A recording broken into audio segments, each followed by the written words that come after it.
আসসালামু আলাইকুম। সবাই কেমন আছেন? আশা করি সবাই ভালো আছেন। আলহামদুলিল্লাহ আমিও ভালো আছি। এই তো মেহমান এসে পড়েছে, তো মেহমানের জন্য রান্না-বান্না শুরু করেছি। তো এখানে হাঁসের মাংস আর চিতই পিঠা করব। তো হাঁসের মাংসটা আমি একেবারে মেখে-চেখে একেবারে বসাবো।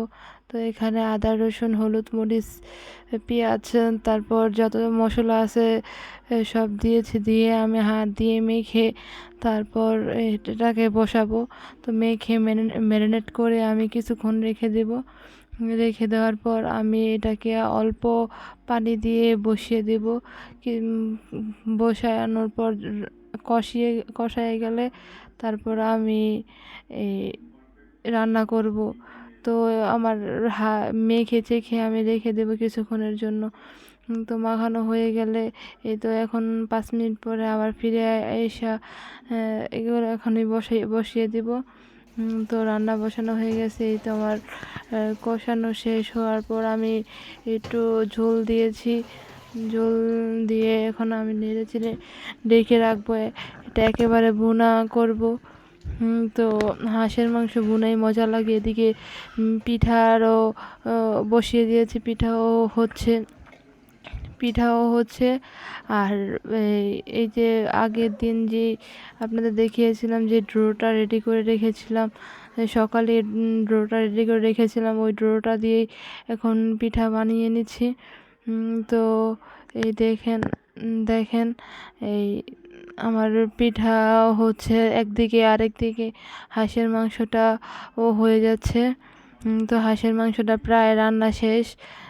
তো এই তো রান্না করে এটা আলাদা করে রেখেছি। এদিকে পিঠাও হয়ে গেছে। তো পিঠাটাও এখন আমি খেতে দেব। এদিকে দেখি বাচ্চারা খুব খেলাধুলা করছে। তো আমার ননদের ছেলে মেয়ে আর আমার ছেলে মেয়ে একসাথে হলে ওরা অনেক মজা করে, অনেক খেলাধুলা করছে, তো দুষ্টুমি করছে।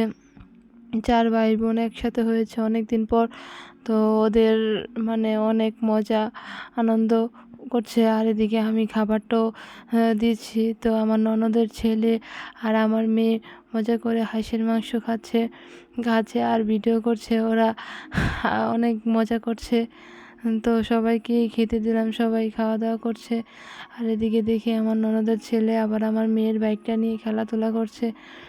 তো ওকেও একটু ভিডিওতে নিয়ে আসলাম। ও বলছে ও চালাবে। তো ও চালাচ্ছে। তো দেখেন চালাচ্ছে। এদিকে আমার দুপুরের রান্নাটা হয়ে গেছে।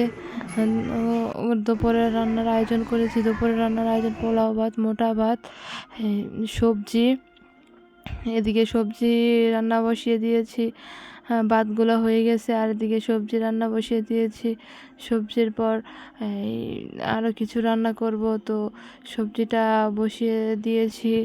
তো সবজি হচ্ছে একদিকে, আর একদিকে আমি গরুর মাংস বসিয়ে দিয়েছি। গরুর মাংসটাও হচ্ছে। আর রোস্ট রান্না হয়ে গেছে। আগেই রোস্ট রান্না করে রেখেছিলাম ভাতের সাথে। তো রোস্টও রান্না হয়ে গেছে। এদিকে সব কিছু আমি স্যালাড কেটে একদম রেডি করে রাখছি। তো আমাদের ভিডিওটা যদি ভালো লাগে তাহলে সাবস্ক্রাইব করে দিয়েন আর বেল আইকনটা বাজিয়ে রাখেন। আসসালামু আলাইকুম।